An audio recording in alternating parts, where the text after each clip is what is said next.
Subscribe करें और bell दबाएं ताकि कोई खबर रह न जाए।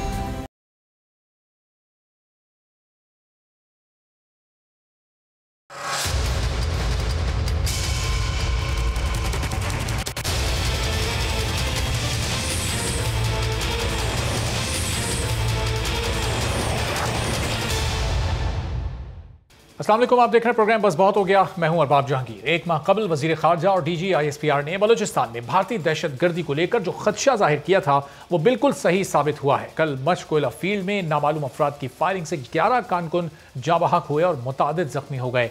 पुलिस हुक्काम का यह कहना है कि मुसल्लह अफराद मशकोला फील्ड में काम करने वाले कारकुनों को अगवा किया गया और उन्हें फायरिंग करके कत्ल कर दिया गया।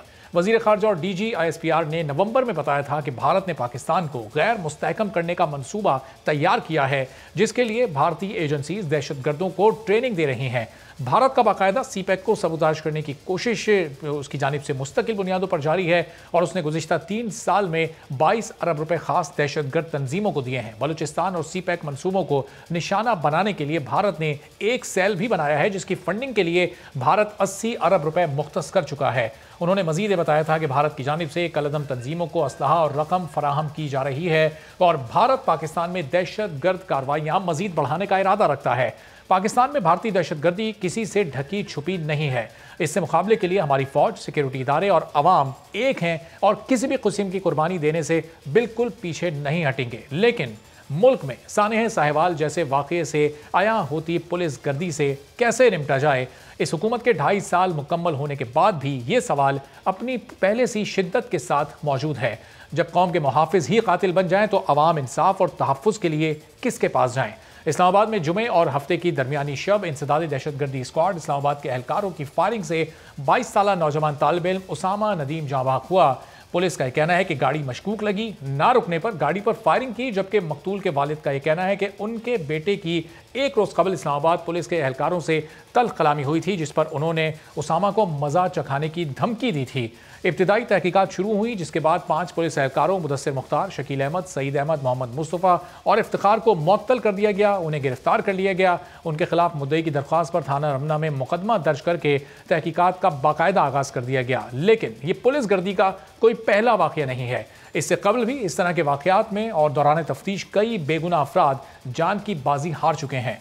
गुज़िश्ता साल जनवरी में होने वाला सानेह साहिवाल अब भी खून के आंसू रुलाता है। इसमें कोई शक नहीं कि पुलिस ही वो महकमा है जो दहशतगर्दी के खिलाफ आवाम की पहली ढाल और माशरे में अमन व अमान कायम रखने का जिम्मेदार है। और आवाम पुलिस के जवानों को दहशतगर्दी के खिलाफ लड़ाई में दी जाने वाली कुर्बानियों की कदर करते हैं। लेकिन इसका हरगिज़ ये मतलब नहीं कि किसी को भी मशकूक समझकर उसे जान से मार दिया जाए, उस पर गोलियां बरसा दी जाएं। बल्कि ज़रूरत इस बात की है कि वज़ीर आज़म जिन पुलिस रिफॉर्म्स का जिक्र करके हुकूमत में आने से पहले वो जो बातें किया करते थे, वो रिफॉर्म्स कब लाई जाएंगी? 2.5 साल तो इस हुकूमत के गुजर चुके हैं, जबकि 2.5 साल बाकी हैं और हुकूमत की इस वक्त पूरी तवज्जो शायद सिर्फ PDM की तहरीक को कमज़ोर करने की तरफ है। और PDM जो अब इन इस्लाहात का मुतालबा भी कर रही है, पुलिस के निज़ाम को बुनियाद बनाकर इस हुकूमत पर तनकीद भी कर रही है। जब वो खुद उनकी हुकूमत हुआ करती थी तो उन्हें अपने अदवार में इन इस्लाहात को करने का पूरा मौका मिला, उस वक्त इन्होंने इस पर तवज्जो क्यों ना दी? तो क्या इस कमज़ोर और बदतरीन निज़ाम की सारी जिम्मेदारी सिर्फ मौजूदा हुकूमत की ही है या माजी की हुकूमतें भी इसकी ज़्यादा जिम्मेदार हैं? ये सवाल भी अपनी जगह अभी तक मौजूद है और इस सवाल का जवाब ही आज प्रोग्राम के इस पहले सेगमेंट में जानने की कोशिश करेंगे। मेहमानों का आपसे तारुफ कराते हैं। कमल शोज़ब साहिबा पाकिस्तान तहरीक इंसाफ की रहनुमा हमारे साथ मौजूद हैं। कामरान मुर्तज़ा साहब जमीयत उलमा इस्लाम फजलुर रहमान ग्रुप से हमारे साथ मौजूद हैं और फैसल करीम कुंडी साहब पाकिस्तान पीपल्स पार्टी के रहनुमा भी थोड़ी देर बाद हमें बल्कि ज्वाइन कर चुके हैं। हमारे साथ ही इस वक्त वो भी मौजूद हैं। तो कमल साहिबा, हुकूमत की इस वक्त पूरी तरह से तवज्जो PDM की हुकूमत को कमज़ोर करने पर है, अपनी जो मुआशी कामयाबियाँ हैं वो बताने पर है। तर्जुमानों के इजलास होते हैं, वज़ीर आज़म तमाम लोगों को हिदायत करते हैं क्या क्या जाकर आवाम को बताना है। लेकिन इस पूरी कशमकश, इस पूरी सूरत हाल में वो जो पुलिस इस्लाहात होनी थी, पुलिस के निज़ाम को बेहतर करना था, वो शायद कहीं पस मंज़र में चली गई है। वो प्रायोरिटी नहीं रही हुकूमत की।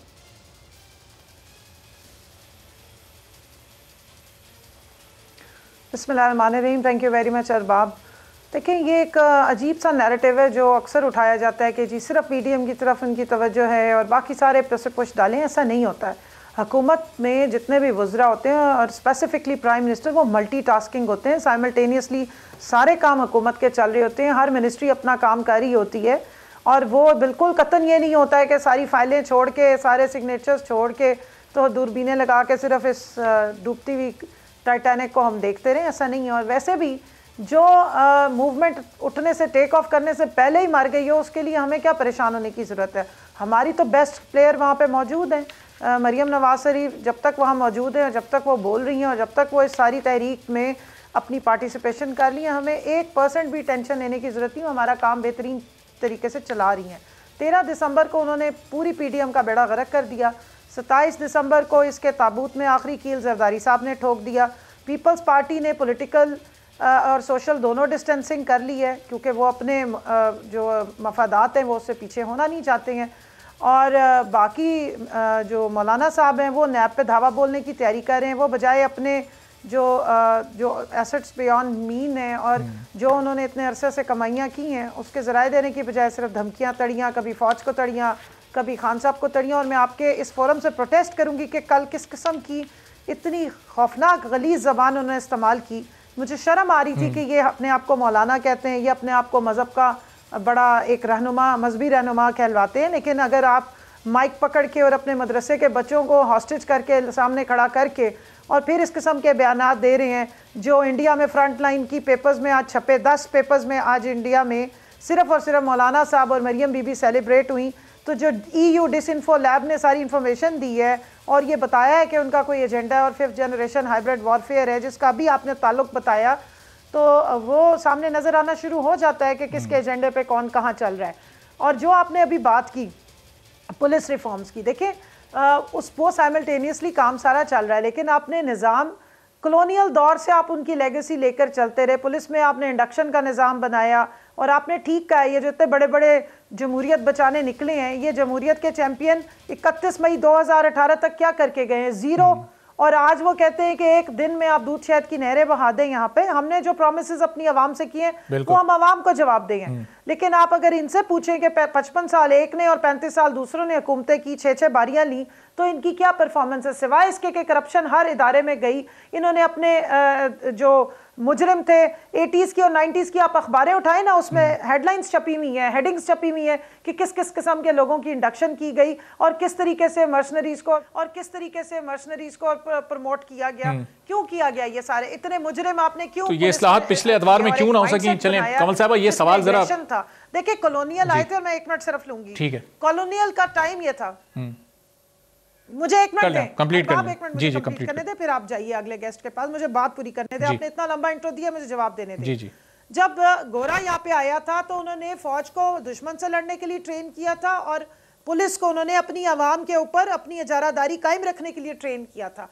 आज से पहले तक कभी इस माइंडसेट को चैलेंज नहीं किया गया, ना चेंज किया गया, क्योंकि ये खुद भी कॉलोनियल्स की तरह पाकिस्तान पे सिर्फ रूल करते रहे और आवाम को दबाते रहे। अब उसमें चेंजेस लाई गई हैं, मेंटल हेल्थ पे काम हो रहा है, रिफॉर्म्स ला रहे हैं, उनकी एक पूरी दिमागी तौर पे उनको चेंज करने की ज़रूरत है जो की जा रही है।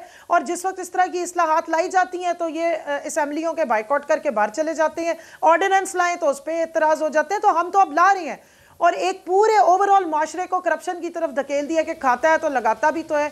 उसके बाद आप देख लें कि सेक्सुअल असॉल्ट कितना बढ़ गया है, ये एक दिन में नहीं हुआ है, ये एक माइंडसेट है जो इस तरीके से चलता रहा है। तो अब बतौर सोसाइटी और बतौर एक अवाम और एक कौम के हमें इन सारी चीज़ों को इनकाउंटर करना है, एक माइंडसेट को चेंज करना है। ये वाकयात की रोकथाम होगी इंशाल्लाह ताला, रिफॉर्म्स भी आ रही हैं, लेकिन उसके लिए एक एहसास और एक जो मेंटल उस पर काम करने की ज़रूरत है, एक साइकी पे काम करने की ज़रूरत है, एक ओनरशिप की ज़रूरत है और एक कॉलोनियल लेगेसी ब्रेक करने की ज़रूरत है कि पुलिस को आवाम पर डंडागर्दी के लिए नहीं छोड़ा जाता, उनकी प्रोटेक्शन के लिए छोड़ा जाता है। ये ओवरऑल मिलके करेंगे। और जिस वाक़े का आपने जिक्र किया वो ISF का लड़का था, मैं खुद ISF से ऊपर आई हूँ, तो हमारी तो एक बरादरी है, लेकिन अभी इन्वेस्टिगेशंस हो रही हैं और इंशाल्लाह ताला चलें अब आप कहने कि इस्लाहात निज़ाम में ज़रूर आएंगी आने वाले वक्त में। अब कामरान साहब, आधा अभी इनका टेन्योर गुजरा, अभी आधा टेन्योर तो बाकी है। इनके आधे टेन्योर के बाद ही आप इनको घर भेजने के लिए बाहर निकल आए। ये अगर इस्लाहात अभी जी इस्लाहात कमल साहबा कह रही हैं कि हो रही हैं और ये इन 5 सालों में हो भी जाएंगी, 5 साल में अगर नहीं होती तो फिर आवाम इनका एहतसाब करेगी। अभी आधे टेन्योर के बाद आप इनका एहतसाब करना शुरू हो गए। ये इस्लाहात ना होने की जिम्मेदार क्या माजी की हुकूमतों को भी आप करार देते हैं? उन पर भी कोई जिम्मेदारी आयद करते हैं या तमाम जिम्मेदारी माशरे में खराबियों की इसी हुकूमत की है? जी हाँ, जी बिल्कुल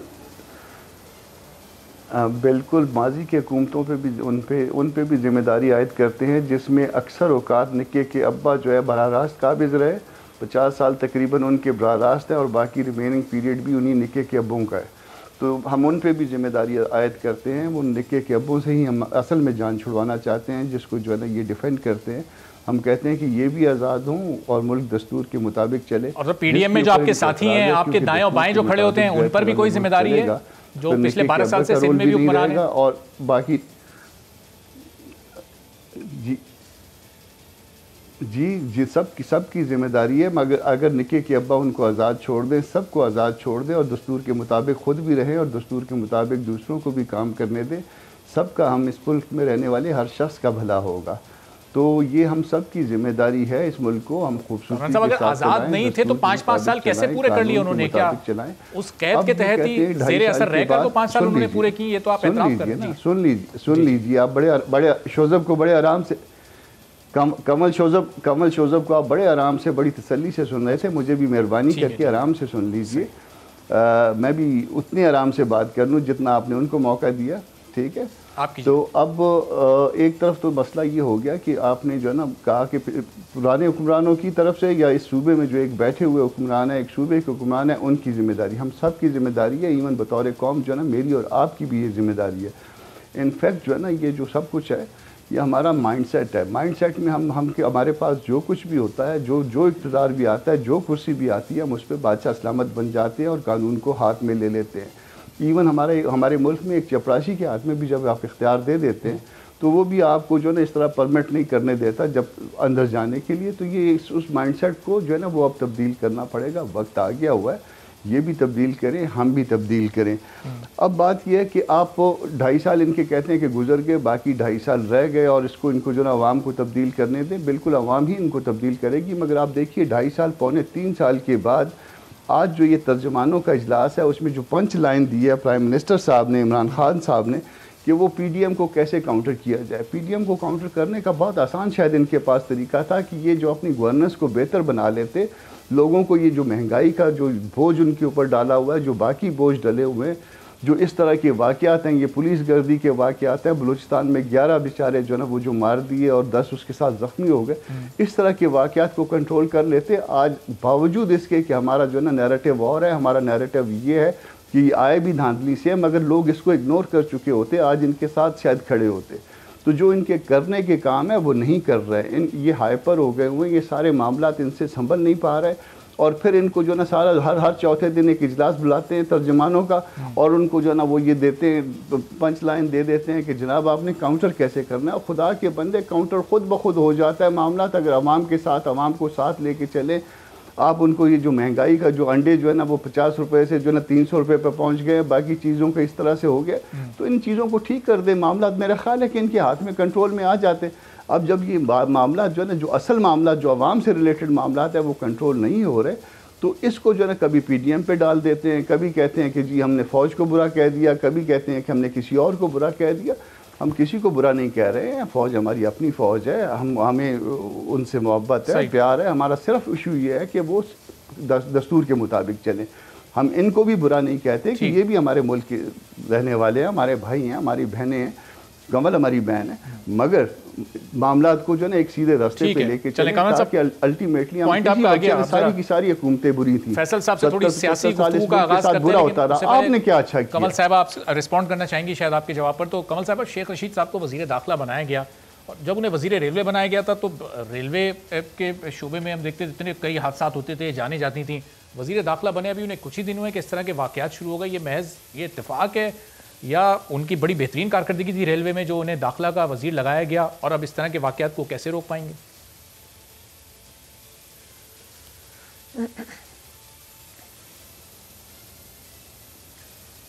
देखिए जी, अगर कोई सड़क बनी हुई हो और उसके जो आगे एंड में किसी ने नाका लगाया हुआ और सड़क सारी टूट जाए और आप नाके वाले की गर्दन पकड़ लेंगे, भाई तुम यहाँ खड़े हुए हो, सड़क क्यों टूटी हुई है, तो आप खुद ही सोच लें कि अगर सड़क टूटती है तो उसकी ज़िम्मेदारी किस पे आती है? सड़क बनाने वालों पे आती है।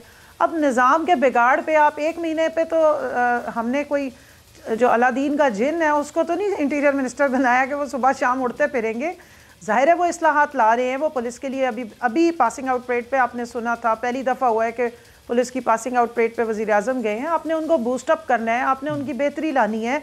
जो सड़क पे खड़ा हुआ पुलिस का सिपाही है उसकी इज्जत नफ्स को भी बहाल करना है, उसकी तनख्वाहें बेहतर करनी है, उसको इंसेंटिव देने ताकि वो ये रिश्वतगरी और आवाम को जो सारा दिन डंडा बरदारी है जो आपने उसके एक इंस्टीट्यूशन की जो सॉफ्टवेयर है उसके अंदर वो चीज़ें इन्फिल्ट्रेट की हुई हैं उसको आपने विड्रॉ करना है।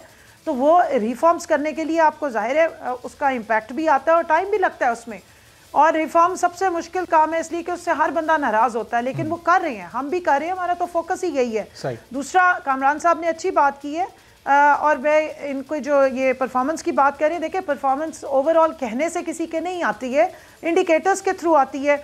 हम अगर महंगाई की आप बात करें तो हमारे पास दो होते हैं इंडिकेटर्स हैं, आपने कंज्यूमर प्राइस इंडेक्स देखना होता है, आपने सेंसिटिव प्राइस इंडेक्स देखना होता है। इस दफ़ा का सेंसिटिव प्राइस इंडेक्स जो 24 दिसंबर का मेरे हाथ में है, अभी मैं जनवरी के स्टैटिस्टिक्स आपको नहीं दे रही हूँ, वो पिछले 2 सालों से सबसे कम आया है इस दफ़ा, जिसमें हाउस होल्ड, जिसमें आपके रोज़मर्रा के फूड है और हर चीज़ जो है आइटम्स हैं उनकी कीमतें ड्रॉप हुई हैं। चलें कमल साहब, ये इस इंडेक्स में और कागजों में तो कीमतें कम हो जाती हैं, लेकिन ग्राउंड रियलिटी कुछ और होती है। जब आप मार्केट्स को विजिट करें तो वहाँ कहीं किसी चीज़ की कीमत कम नहीं नजर आती। पूरे हाउस होल्ड की चीज़ें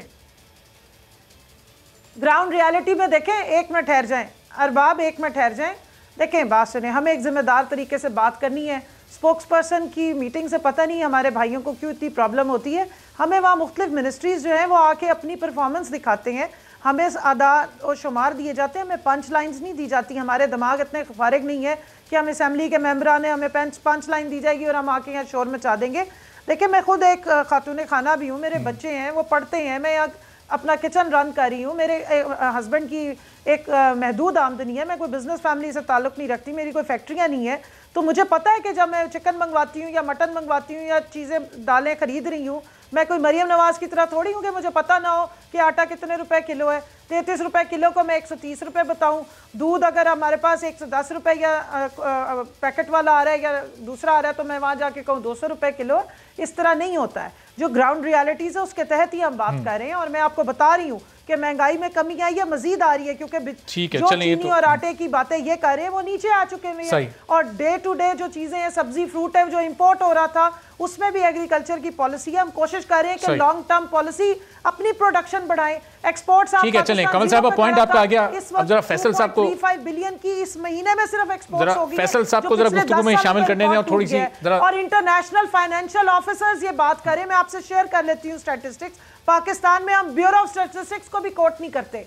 दुनिया के इदारे इस वक्त बता रहे हैं कि आप इस वक्त इंडिया और बांग्लादेश से भी आगे एक्सपोर्ट्स के सारे ऑर्डर्स आपको आ रहे हैं। चलें, ये तो सारे इंडिकेटर्स क्या बता रहे हैं कि आपकी इकोनॉमी टर्न अराउंड हो गई है। पॉइंट आपका आगे, सबसे ज्यादा जो मरियम साहिबा और जो मौलाना साहब जिस तरह शोर मचा रहे हैं वो भी सबसे बड़ा इंडिकेटर है कि आम आवाम की जिंदगी आसान होगी। ठीक है, चलें कमल साहब जरा रुकिएगा, जरा फैसल कुंडी साहब को भी जरा गुफ्तगू में शामिल कर लेते हैं। कुछ पीपल्स पार्टी की जो सियासी, इसके बाद अब पीडीएम के मौक़िफ़ में भी कुछ लचक आती दिखाई दे रही है, उससे मुतालिक जरा उनसे जान लेते हैं। फैसल साहब, ये पीपल्स पार्टी ने सेनेट और ज़िमनी इंतखाब दोनों लड़ने का पहले ऐलान किया, उसके बाद हमने देखा कि पीडीएम की कुछ जमातें भी आपकी साइड होती नजर आ रही हैं। अब उसके बाद लॉन्ग मार्च होगा, लॉन्ग मार्च के बाद अगर धरना होता है तो फिर पीपल्स पार्टी की स्ट्रेटजी क्या होगी? आप लोग धरना देंगे बाकी जमातों के साथ या वापस आ जाएंगे और बाकी पीडीएम की जमातें वहीं बैठेंगी? क्या सोच रखती है पीपल्स पार्टी इस पर? पीपल्स पार्टी की सीसी की मीटिंग हुई थी और सीसी की मीटिंग में जो राय पार्टी की तरफ से आई थी वो सिफारिशात लेके चेयरमैन बिलावल साहब जो है वो पीडीएम की लीडरशिप की मीटिंग में गए थे और वहाँ पर उन्होंने बताया, देखें जब पीडीएम की लीडरशिप मुतफिका तौर पर एक फैसला करेगी कि हमने लॉन्ग मार्च करना है, इस्तीफे देने हैं, किस वक्त देने हैं, कब देने हैं, तो वो उस पर मुतफिका फैसला होगा तो पाकिस्तान पीपल्स पार्टी उस पर बिल्कुल अमल दरामद करेगी। लेकिन बात यह है कि अब सवाल हो रहे हैं पीपल्स पार्टी ज़िमनी इलेक्शन में क्यों हिस्सा ले रही है, सेनेट इलेक्शन में क्यों हिस्सा ले रही है। देखें हम पॉलिटिकल प्रोसेस को फॉलो करेंगे, जिस वक्त ये फैसला हो जाएगा मुतफिक के तौर पे कि हमने इस्तीफे देने तो हम उसी वक्त बैकआउट हो जाएंगे। लेकिन जब तक फैसले नहीं होते तो उस वक्त अगर ज़िमनी इलेक्शन है या कोई और इलेक्शन आ रहे हैं तो हम उसमें हिस्सा लेंगे। जब मुतफिक का फैसला हो जाएगा कि हमने रिजाइन करना है तो फिर हम रिजाइनेशन की तरफ जाएंगे। अगर आप कहें कि जी हमने फैसला कर लिया कि हम रिजाइन करेंगे, अभी डेट कंफर्म नहीं, कौन से दिन पीडीएम की लीडरशिप फैसला करती है कि रिजाइन करते हैं, तो उस वक्त तक हम आप कहते हैं कि पीपल्स पार्टी किसी भी फोरम पे हिस्सा ना ले, तो हम ये कहते हैं हमें फोरम पे हिस्सा लेना चाहिए, हमें कोई जगह खाली नहीं छोड़नी चाहिए। जब फैसला हो जाएगा तो फिर हम उस पर। लेकिन फैसल साहब, ये जो ट्रैक 2 डायलॉग की इस वक्त हम बात करें, शहबाज साहब से दुरानी साहब की मुलाकात हुई, फिर मौलाना साहब से मिले, भी कामरान साहब से मैं इससे मुतालिक सवाल पूछूंगा। पहले आप बता दीजिए कि अब ये क्या बिलावल भुट्टो या आसिफ जरदारी में से भी किसी की दुरानी साहब से मुलाकात हो सकती है क्या ये ऐसे ही कि गैर महसूस तौर पर ट्रैक टू डायलॉग चलते रहें और आपकी ये तहरीक भी साथ साथ पैरेलल चलती रहे? पीपल्स पार्टी के कायदीन भी मुलाकात में दिलचस्पी रखते हैं कि दुरानी साहब से? देखिए, ये कहना कबल लगता है कि मुलाकात हो सकती है या नहीं हो सकती है, लेकिन चेयरमैन बिलावल ने पहले दिन से कह दिया है कि हम इस हुकूमत के साथ कोई मज़ाकरात नहीं करेंगे। मज़ाकरात हम करेंगे एक शर्त पे करेंगे कि इमरान खान जो है वो स्टेप डाउन कर जाए, उसके बाद हम मज़ाकरात करेंगे। लेकिन दुरानी साहब ने जो शहबाज शरीफ साहब से मुलाकात की या मौलाना साहब से मुलाकात की, वो तो खुद ही बेहतर बता सकते हैं। लेकिन हमने कहा था कि हम किसी भी हुक्मरान जमात के इत्तेहादियों के साथ इसकी मीटिंग नहीं करेंगे। लेकिन उन्होंने शहबाज शरीफ से मीटिंग की, ये उनकी पार्टी का वो है, अंदरूनी मसला है, या मौलाना साहब से की, तो ये तो पीडीएम की लीडरशिप बता सकती है, क्योंकि पीडीएम की लीडरशिप ने फैसला किया था कि हम राब्ता नहीं करेंगे, उसके बावजूद भी मुलाकातें हुई हैं।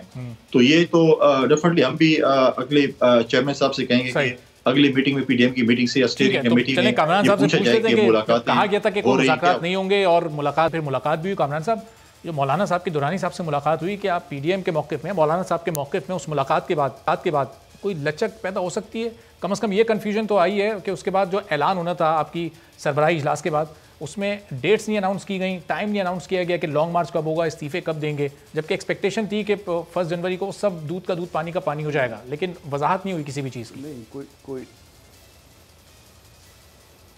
कोई कन्फ्यूजन नहीं आई, इसको मिक्सअप कर रहे हैं आप दोस्त सारे। उसमें ऐसा है कि पहले अगर मैं फ़र्ज़ करिए कि मैं आपको कहूँ कि मैं आपके घर आना चाहता हूँ या आपके पास आना चाहता हूँ, तो क्या आप मुझे, जो एक हमारे कल्चरल वो है सारा कुछ, तो क्या आप मुझे मना कर पाएंगे कि मैं आपके पास ना आऊँ? ये कहा जा सकेगा जब आपकी और मेरे कोई ताल्लुकात अच्छे या बुरे कुछ हों, उसके बावजूद भी आप मना नहीं कर पाएंगे कि आप मेरे घर पे ना आएँ या मेरी जगह पे ना आएँ। तो इस तरह अगर कोई दोस्त किसी दोस्त के पास आना चाहता है तो उसको मना नहीं किया जा सकता। हाँ, उससे एग्री करना या एग्री ना करना ये आपके हाथ में होता है। फिर जो कुछ हुआ वो आए और उन्होंने जो कुछ कहा उसके बारे में जो पीडीएम का सरबराही इजलास था लाहौर का, उसमें एतमाद में लिया, बाकी दोस्तों को उनको बता दिया कि ये बात हुई है, ये तजावीज़ लेके आए थे और ये तजावीज़ जो है उन्होंने रखी और मैंने जवाब में ये कहा। तो इसमें मेरा ख्याल है उसके बाद अगर कोई ऐसी कोई बात होती कि जिसमें उन सरबराहों को जो है कोई एतराज़ होता, जो बाकी दोस्त इकट्ठे थे लाहौर के इजलास में, तो वो उसके ऊपर कोई ना कोई रद्द-ए-अमल सामने आ जाता। तो ज़ाहिर है ये जो कुछ भी हुआ उसके बाद वो उनके इत्मीनान के पीडीएम के बाकी दोस्तों के इत्मीनान के मुताबिक था। तो ये बात तो अब हो गई ख़त्म। अब बात रह गई कि इसके बाद जो है ना हमारे मौक़िफ़ में कोई नरमी आई है या नहीं आई है, क्योंकि बहुत सारी चीज़ों को वो मिक्सअप किया जा रहा है। 31 तक, ये जो 31 गुजर गई है, इसमें इस्तीफ़े जो है हमने अपने पार्टी लीडर्स के पास जमा कराने थे। वो 31 के में पीपल्स पार्टी के हमारे बाकी दोस्तों के जितने दोस्त हैं पीएम पाकिस्तान मुस्लिम, उनके अपनी पार्टी सरबराहों के पास इस्तीफ़े आ गए हैं। उसके बाद की डेडलाइन क्या है? उसके बाद की डेडलाइन है 31 जनवरी। अब उस दौरान जो है ना वो उन्होंने एक प्रोग्राम बनाया हुआ है, जैसे आपने देख लिया, कल बावलपुर में देख लिया, उसके बाद अभी KPK में जो है ना इसके बाद एक वो है इवेंट है। तो ये सारे जो है ना वो मुख्तलिफ इवेंट्स हैं, इसको आप मिला के जो है ना वो 31 जनवरी के बाद क्या है? एक और बात होती है, फरवरी में कब से लॉन्ग मार्च होगा? कहा था लॉन्ग मार्च कब इस्लामाबाद पहुंचेगा, फिर वहां धरना? मैं वही आपको जवाब देने जा रहा हूँ, वही जवाब देने जा रहा हूँ। फ़र्ज़ कर लीजिए कि हमारी कोई तारीख, हमारी कोई टारगेट डेट दी हुई आगे पीछे हो जाती है और वो मुशावरत के साथ होती है, पार्टियां बैठ जाती हैं और वो कहती हैं कि ये चीज़ अब इस वक्त आज के हालात के मुताबिक, हमने प्रोग्राम तो ये वजह किया था मगर आज के हालात के मुताबिक जो है ना ये चीज़ जो है ना इसको तब्दील कर लेते हैं। तो क्या उसमें कोई ऐसी कोई बुरी बात हो जाएगी? ये सियासत है ना, कोई खुदा न खास्ता ऐसी बात तो नहीं कि कुरान शरीफ में लिखी हुई है, हदीस में लिखी हुई है, जिसको हमने मनवान मानना है। वो चीज़ें आगे पीछे हो सकती हैं, हालात के मुताबिक उसमें एडजस्टमेंट की जा सकती है। तो 31 जनवरी आने दीजिए। 31 जनवरी जब आएगी आपको उस वक्त, उससे पहले से बहुत से हालात जो है ना वो मालूम होना शुरू हो जाएंगे। जो कुछ हमारी तारीख है इसके नताइज जो है ना वो वाजे होना शुरू हो जाएंगे। और फिर उसके बाद 31 जनवरी के बाद ये सवाल पूछने का कि हमने इस्तीफे जो है ना वो पार्टी लीडर्स की जेब से वो आगे जो है ना स्पीकर तक जो है ना टेंडर हो गए हैं, नहीं हुए। ठीक है, चलें, पार्टी लीडर्स तक तो इस्तीफे पहुंच गए। कामरान साहब जरा रुकिएगा, एक छोटा सा ब्रेक लेना। ब्रेक के बाद फिर आपसे ये भी सवाल होगा मेरा कि क्या पीपल्स पार्टी या JUI मियां साहब की वापसी से अपने इस्तीफ़ों को मशरूत करना चाहती है और हुकूमत क्या मुज़ाकरात चाहती है वाकई करना? दुरानी साहब बार बार बड़े, आज चौधरी निसार साहब से भी उन्होंने मुलाकात की है, मुख्तलिफ सियासी रहनुमाओं से मुलाकातें अचानक से कर लेते हैं, तो क्या हुकूमत ही उनके पीछे है? इस पर गुफ्तगू होगी एक ब्रेक के बाद।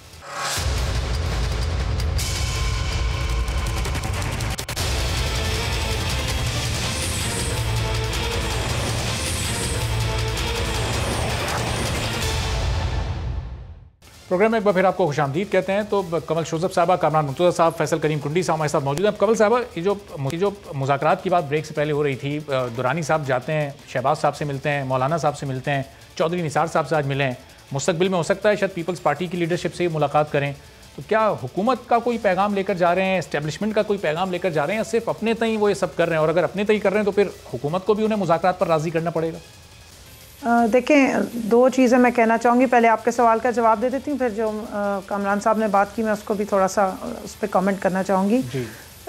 देखिए, उनकी अपनी इंडिपेंडेंट जमात है और उनका अपना इस्तेहकाक है। वो अगर किसी से मिलना चाहते हैं और समझते हैं कि वो कोई जो एक सियासत का इस वक्त रुख है उसको बदलना चाह रहे हैं या उसमें कोई राह हमवार करना चाह रहे हैं, तो ये उनकी अपनी एक अपना इनिशिएटिव है। हुकूमत का मैंने पहले भी बताया था और मुख्तलिफ और मिनिस्टर्स ने भी ये बात की, हुकूमत का मैंडेट उनकी इन सारी मुलाकातों में शामिल नहीं है और ना हुकूमत ने उनको किसी के पास भेजा है। बाकी वो अब किसी से क्या मिल रहे हैं और क्या उनसे बात कर रही हैं और क्या उनको इंसेंटिव्स दे रहे हैं, ये अब हमारे नॉलेज में तो नहीं है।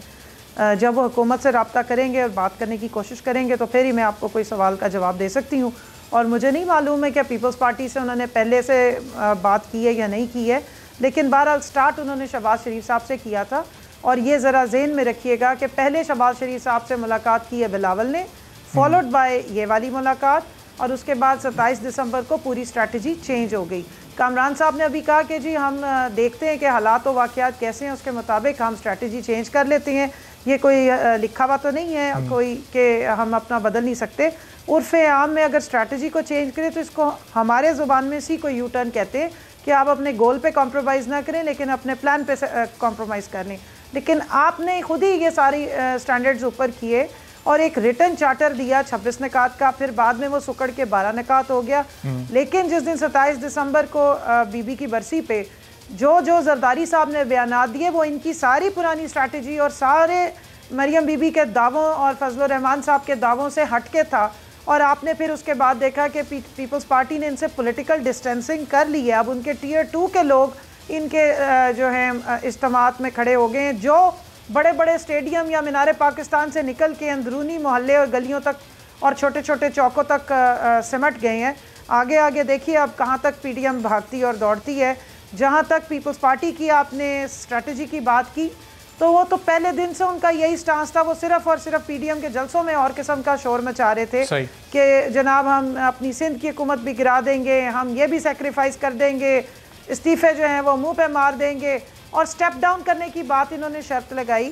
जिस तरीके से जरदारी साहब ने और छोटे जरदारी साहब ने शर्त बांधी है कि इस्तीफे उस वक्त दिए जाएंगे जब नवाज शरीफ साहब वापस आके पीडीएम को लीड करेंगे, तो ये भी कान खोल के सुन ले कि एक इलेक्टेड हुकूमत में एक वज़ीर आज़म इनके ये छोटे छोटे बच्चों की फरमाइशों पे तो नहीं इस्तीफे देंगे ना, किसी रीज़न पे देंगे।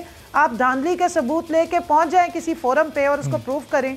एक दिन नहीं हम ऊपर लगाएंगे, हम भी फ्रेश इलेक्शंस अनाउंस करवा देंगे। ठीक है, तो फैसल साहब ये पीपल्स पार्टी ने क्या वाकई ये शर्त आयद की है कि मियाँ साहब पहले वापस आएँ फिर अपील करें, उसके बाद फिर आप लोग इस्तीफों के ऑप्शन पर सोचेंगे या बात करेंगे? और जब ये एपीसी हुई थी, पीडीएम नई वजूद में आई थी, उस वक्त तय ये हुआ था कि ये जो इस्तीफे हैं ये एक दूसरे की पार्टी लीडरशिप के पास जमा करवाए जाएंगे, अपनी अपनी लीडरशिप के पास नहीं। तो वो नुक्ता भी शायद मिस कर गए आप लोग जैसे जैसे पीडीएम आगे बढ़ रही है। क्या कहेंगे?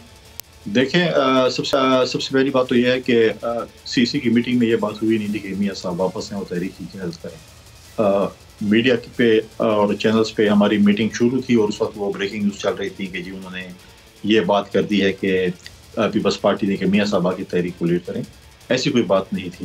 हक बनता है मीडिया का वो अपनी, क्योंकि चैनल की रेटिंग के लिए बाकी चीज़ों के लिए उनको अपनी जो है वो इस किस्म की न्यूज़ चलानी पड़ती हैं और फेक न्यूज़ भी चलाई जाती हैं। और उसके बाद जो है देखिए इस पर कोई ऐसा बात नहीं हुई कि मियाँ साहब की इसको लीड करें या मियाँ साहब तहरीक को लीड करें। पाकिस्तान पीपल्स पार्टी ने जो इस्तीफों की बात की, मैंने पहले ही कह दिया था कि हमारे पार्टी के चेयरमैन के पास है, हमें अपने पार्टी के चेयरमैन पे एतमाद है। वो जिस वक्त भी जो भी फैसला करते हैं हमें उस पर एतमाद होता है, लेकिन वो जब भी जो भी फैसला करते हैं अपनी पार्टी की सीसी को एतमाद में लेते हैं, उसके बाद वो फैसले करते हैं। तो ये बात है। और दूसरी बात यह है कि अब मैं क्या कहूँ कि जिन चैनल ने वो फेक न्यूज़ चलाई हमें भी उस दौरान पता चला कि ऐसी न्यूज़ चल रही है। उस पर सईद गनी साहब ने और मैंने भी ट्वीट की थी कि फेक न्यूज़ है, चेयरमैन साहब इस पर प्रेस कॉन्फ्रेंस करेंगे और पूरा जो है अपना लाइन। लेकिन ऐसी कोई बात नहीं थी।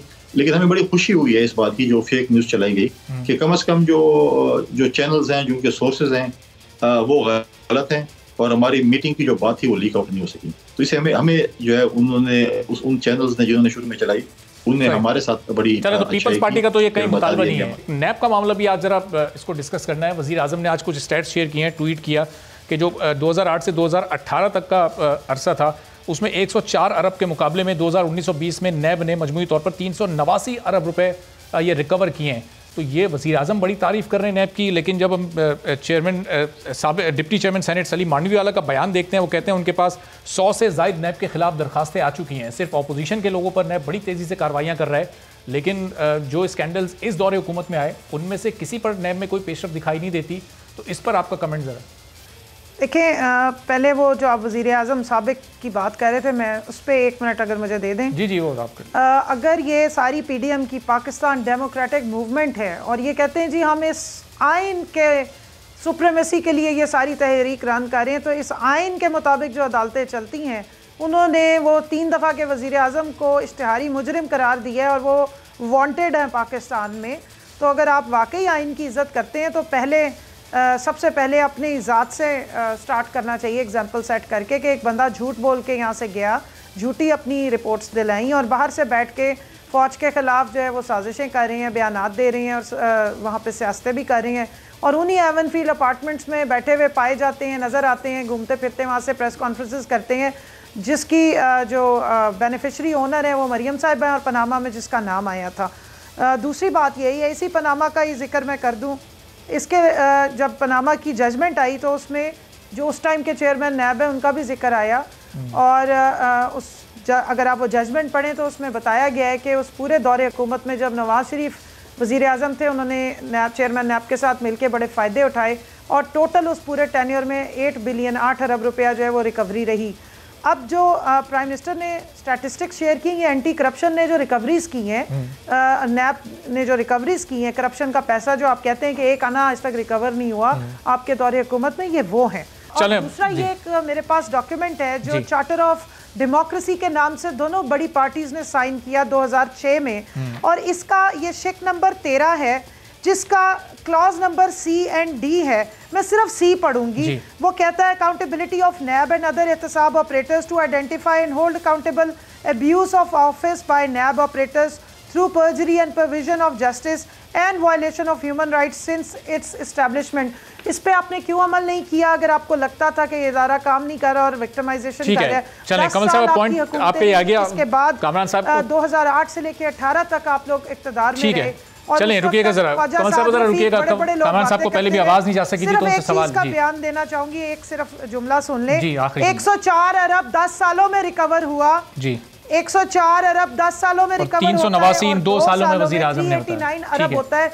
ये इदारा जब फ्री एंड फेयर होकर काम करता है तो उसकी परफॉर्मेंस 10 टाइम्स बढ़ जाती है। जी कामरान साहब, जब एक इदारा फ्री और फेयर होकर हुकूमत के प्रेशर से बिल्कुल फ्री होकर काम कर रहा है तो उस पर फिर अपोजिशन को क्यों एतराज़ है? जब मौलाना साहब को बुलाने की बात की जाती है तो वो कहते हैं मैं तो पूरा काफिला पूरा मजमा लेकर वहाँ पर जाऊँगा, जुलूस की सूरत में वहाँ जाऊँगा।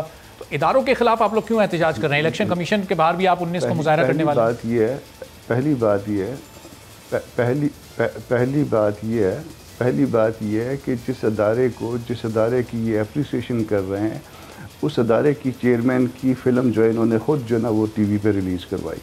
ठीक है, तो जिस शख्स का अगर वो दुरुस्त है, जो फिल्म जो रिलीज़ हुई थी उसकी, तो फिर उसके बाद उसका जो है ना लोगों का एहतसाब करने का कोई जवाज़ रहता है, और अगर वो गलत है तो उनके खिलाफ क्या कार्रवाई हुई। तो सबसे पहले बात सुन लीजिए ना, सबसे पहले जिसने एहतसाब करना है ना, उस फिल्म का सबसे पहले फॉरेंसिक होना चाहिए कि वो दुरुस्त है या नहीं।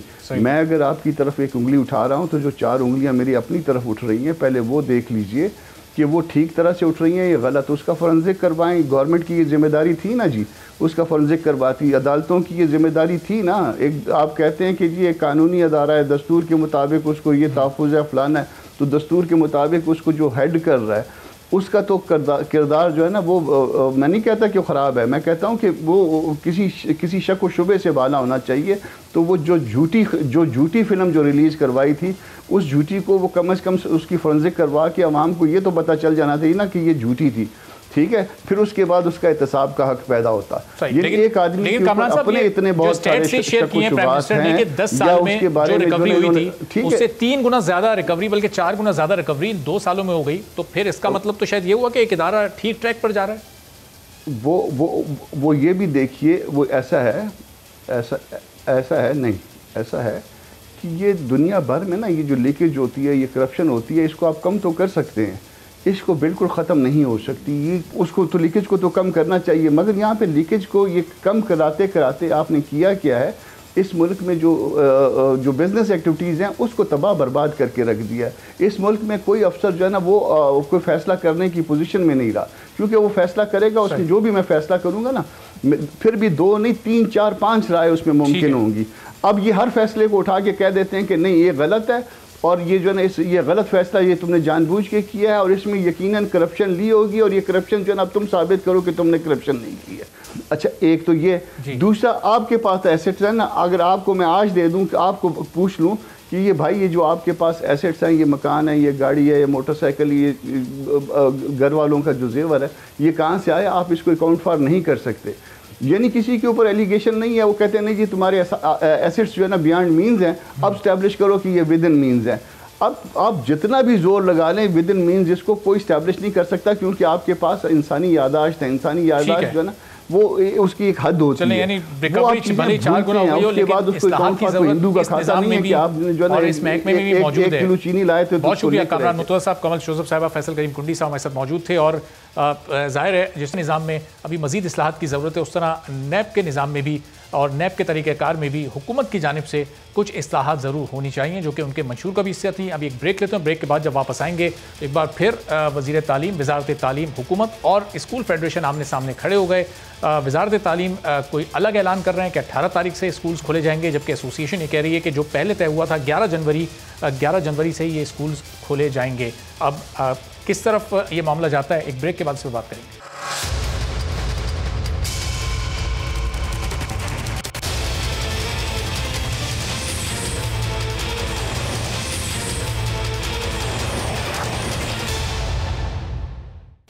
प्रोग्राम में एक बार फिर आपको खुशामदीद कहते हैं। और वफाकी हुकूमत ने मुल्क में तालीमी इदारे मरहलावार खोलने का बाकायदा ऐलान कर दिया है। वफाकी वज़ीर तालीम शफ़क़त महमूद ये कहते हैं कि तालीमी इदारे 3 मराहिल में खोलने का हुकूमत की जानिब से फ़ैसला किया गया है।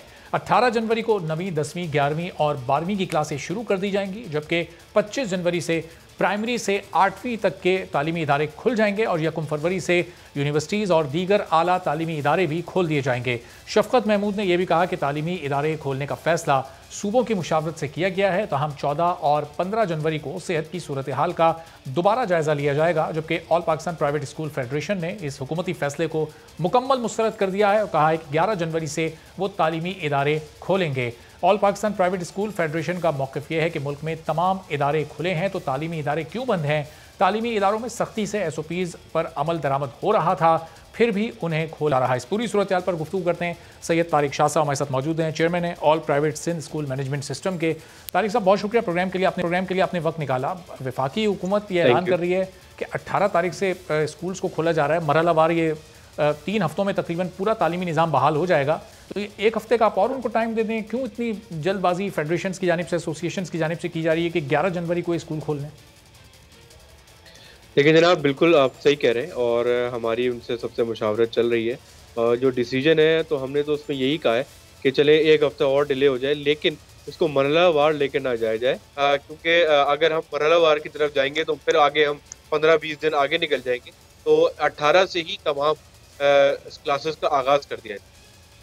सही, तो अब ये भी बताइएगा तारिक साहब कि जब स्कूल्स बंद हुए, प्रॉपर SOPs फॉलो हो रही थी, उसके बावजूद उनको बंद किया गया, उन्हीं SOPs के साथ अब दोबारा खोला जाएगा या मजीद कुछ और सख्ती की जाएगी? चूँकि कोविड तो अब और ज़्यादा शदीद हो गया। जिस वक्त स्कूल्स बंद किए थे उस वक्त ये नई वाली जो लहर है, ये जो एक नई शक्ल है कोविड की, सेकंड शक्ल B117 जिसका नाम है, वो तो नहीं आई थी, अब तो वो भी आ गई है। इन हालात में अब तालीमी इदारों को खोला जा रहा है, तो फिर कैसे मैनेज करेंगे आप लोग?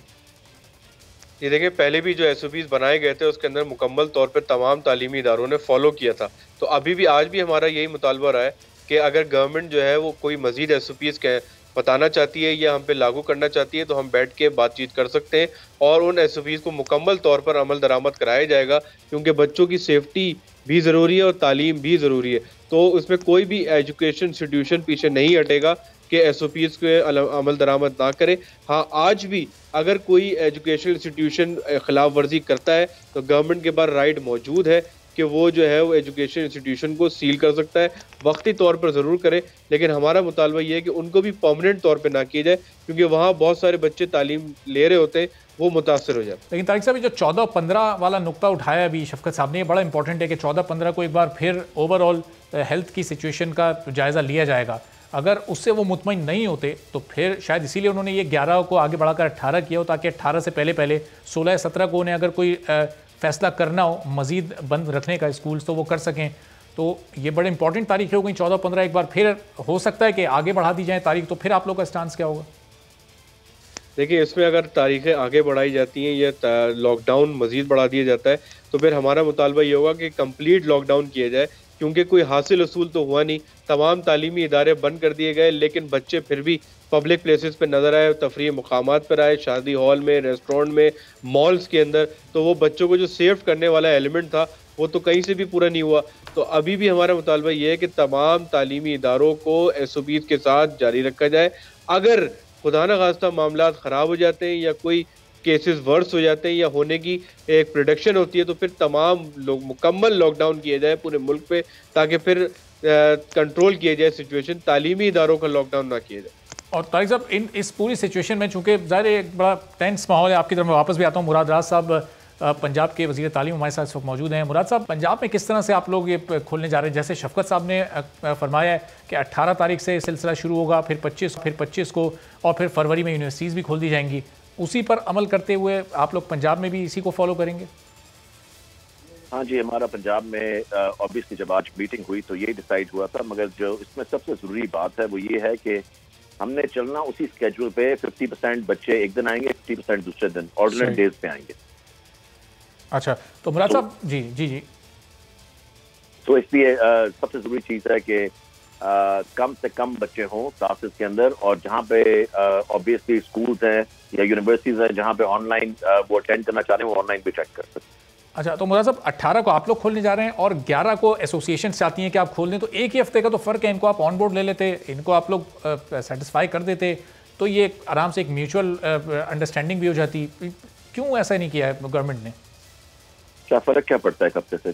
आई डोंट थिंक इतनी कोई बड़ी, हम या तो हम ना खोलने जा रहे थे तो फिर डिस्कस करते ना, हम तो खोलने जा रहे हैं, तो एक हफ्ते से मेरे ख्याल से कोई फर्क नहीं पड़ता। लेकिन अगर एक साथ आप खोल दें, आप मरहलावार खोलने जा रहे हैं, पहले 9, 10, 11, 12, उसके बाद फिर प्राइमरी, फिर यूनिवर्सिटीज़, ये लोग चाहते हैं कि एक साथ अगर आप खोल दें ताकि सब एक साथ अपनी तालीम का सिलसिला शुरू करें। सर ये और भी बहुत सारी चीज़ें चाहते हैं, मगर हमने वही करना है जो बेस्ट डिसीजन है बच्चों के लिए और टीचर्स के लिए और पूरे मुल्क के लिए। तो अगर हम हर एक से बैठ के ये डिस्कस करना शुरू कर दें जी कि 4 दिन के बाद करना है या 5 दिन के बाद करना है, we have to make the right decisions. और गवर्नमेंट ने जो डिसीजन बनाए हैं बड़े सोच समझ के बनाए हैं और बड़ी डिस्कशन के बाद बनाए। अच्छा, मुराद साहब, पेरेंट्स से आप लोगों ने डिस्कस किया, उनको ऑन बोर्ड दिया, वो अपने बच्चों को इन हालात में जो कोविड की अब ये एक नई शक्ल भी सामने आ गई है, इन हालात में स्कूल भेजना चाहते हैं, क्या वो एग्री हैं? देखें, मेजॉरिटी पेरेंट्स जो हैं वो तैयार हैं भेजने के लिए, मगर मैं समझता हूँ कि अगर कोई भी पेरेंट समझता है कि उनके बच्चों को स्कूल नहीं जाना चाहिए तो मत भेजें। मगर एट द सेम टाइम मैं आपको बताऊं कि कंपेयर टू एवरीथिंग एल्स, जितने SOPs मेरे ख्याल से स्कूल्स में फॉलो किए जा रहे थे, मेरे ख्याल से कहीं और फॉलो नहीं किए जा रहे। अच्छा मुराद साहब, जब पहली वेव आई थी कोरोना की, उस वक्त जब स्कूल्स बंद हुए, चूंकि स्कूल्स बंद थे तो फीस में भी थोड़ा वेव किया गया था, 20% का रिलीफ दिया गया था पेरेंट्स को। लेकिन इस बार अभी तक सेकंड वेव में गवर्नमेंट की जानिब से कहीं कोई ऐलान नहीं किया गया, स्कूल एसोसिएशन को अभी तक एतमाद में नहीं लिया गया। इस सिलसिले में आगे कोई रिलीफ देने जा रहे हैं आप पेरेंट्स को? नहीं, देखें, पहले में दे दिया हमने और वो काफ़ी लंबा रिलीफ था। इस दफ़ा क्योंकि स्कूल्स में भी टीचर्स को पेज नहीं मिल रही थी, लोग फीसें नहीं जमा करवा रहे थे एट ऑल, बच्चों को उन्होंने उठा लिया था स्कूलों से। इस दफ़ा देखिए हमने बैलेंस करके भी तो चलना है ना, ये तो नहीं कर सकता कि हर दफ़ा हम फीसों को कह दें जी माफ़ कर दें 20%। We did it for a long time and this time we had to support the school. लेकिन इस दौरान भी वहाँ सब तकरीबन 1.5 महीना स्कूल मुकम्मल बंद ही रहे हैं, और अभी वो जो 14-15 को चेक करने जा रहे हैं हेल्थ के सिस्टम को, शफकत साहब ने भी कहा, तो उसके बाद कहीं ये इम्कान तो नहीं कि 18 से भी ना खुल सकें? सिचुएशन ऐसी है कि फिर आगे बढ़ा दी जाए तारीख मजीद, इसमें मजीद ताख़ीर का इम्कान तो नहीं है? मेरे ख्याल से इस वक्त वो हालात नहीं है कि हम जो डिसीजन आज लिया उसको चेंज करें। अनलेस खुदा ना खास्ता बिल्कुल ही कोई चीज़ उल्ट जाती है, क्योंकि देखें स्कूल किसी वक्त भी बंद किए जा सकते हैं। सिचुएशन जो है वो आपको पता ही है कितनी फ्लूइड है, तो इसलिए अगर बंद करने पड़ेंगे तो बंद करने पड़ेंगे। सिचुएशन खराब होती है क्योंकि जिंदगियों से तो नहीं खेल सकते ना। सही, चलें मुराद साहब साथ ही रहेगा। ज़रा तारिक शाह साहब, अब ये सिचुएशन पूरी क्लियर आपके बहुत हद तक हो ही गई होगी। अब आपकी एसोसिएशन जो फेडरेशंस हैं क्या सोच रही हैं? फिर गवर्नमेंट के साथ देंगे, गवर्नमेंट से कोऑपरेट करेंगे या अभी भी अपने मुतालबात रखेंगे इनके सामने? देखिए बिल्कुल मैं एग्री हूँ उस पर। मैंने आपसे पहले भी कहा था कि एक वीक से कोई हर्ज नहीं होता, लेकिन हाँ मरहलावार से थोड़ी हमारी रिजर्वेशंस थी, लेकिन फिर भी ऑब्वियसली गवर्नमेंट जो डिसीजन ले रही है तो वो कुछ सोच समझ के ले रही है। लेकिन हमारा मुतालबा अभी भी यही है कि इस पर नज़रसानी की जाए। सेकंड चीज़ कि प्रोविंसेस के जो मिनिस्टर्स हैं वो कम से कम जो है वो एजुकेशनल जो एसोसिएशंस हैं उनको अपने साथ ऑन बोर्ड रखें, ताकि एक अच्छी फिजा रहे, वन पेज पर रहे, तो ये मामला फिर जो डिसएग्रीमेंट के होते हैं वो ना आए। और तारिक साहब, क्या आप अपने उन पर क्या कोशिश करेंगे कन्विंस करने की गवर्नमेंट को कि जो फीसें हैं इसमें थोड़ा सा पेरेंट्स को रिलीफ दिया जाए? चूँकि ज़ाहिर है जब 2-2, 3-3 महीने बच्चे स्कूल नहीं जाएंगे, पेरेंट्स को फ़ीस भरनी पड़ेगी। जो ऑनलाइन एजुकेशन है उसका वो खर्चा अलग से बेयर कर रहे हैं। बहुत सारे लोगों को मोबाइल जो टैबलेट्स ख़रीदने पड़े हैं, इंटरनेट कनेक्शन लगवाने पड़े, तो वो एक अलग खर्चा है। स्कूल का खर्चा अलग है। तो कोई रिलीफ ऐसा जो आप दिलवा सकें, आपकी एसोसिएशन दिलवा सके? जी बिल्कुल। देखिए मैं आपको बताऊँ, ये मुझे बात बहुत अच्छी लगी मुराद राज साहब की कि वो कम से कम अब गवर्नमेंट जो है वो स्कूलों के बारे में भी सोच रही है। क्योंकि देखिए जहाँ खर्चा पेरेंट्स का बढ़ा है ऑनलाइन पढ़ाने में, वहाँ खर्चा स्कूलों का भी बढ़ा है ऑनलाइन बच्चों को पढ़वाने में। तो उसके इंफ्रास्ट्रक्चर मेंटेन होता है, उसकी प्रॉपर फी जाती है, तो ये एक बहुत बड़ा एक्सपेंडिचर है जो फ़ी पे रिफ्लेक्ट नहीं किया गया।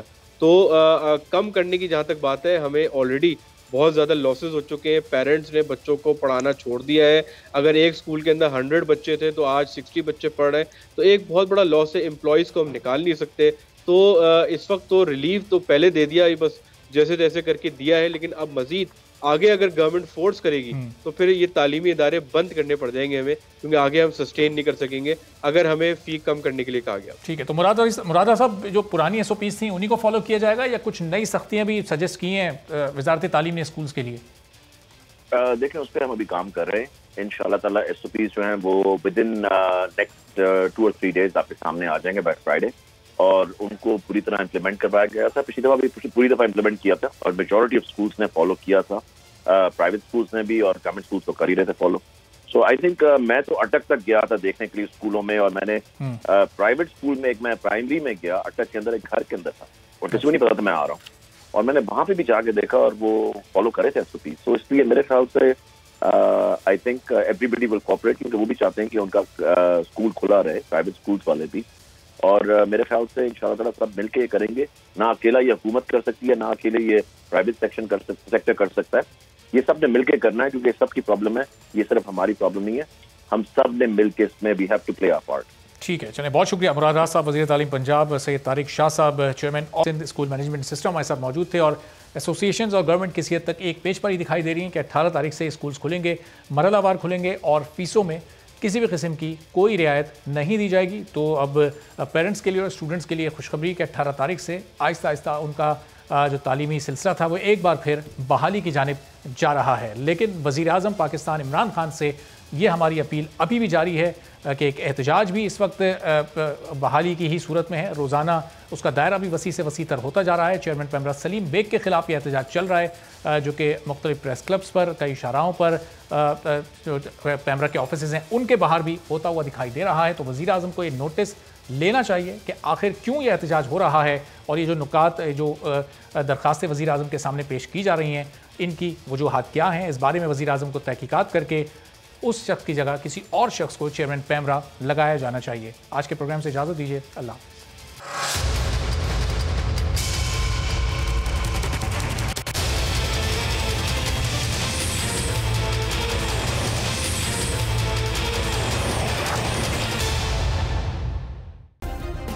सब्सक्राइब करें और बेल दबाएं ताकि कोई खबर रह न जाए।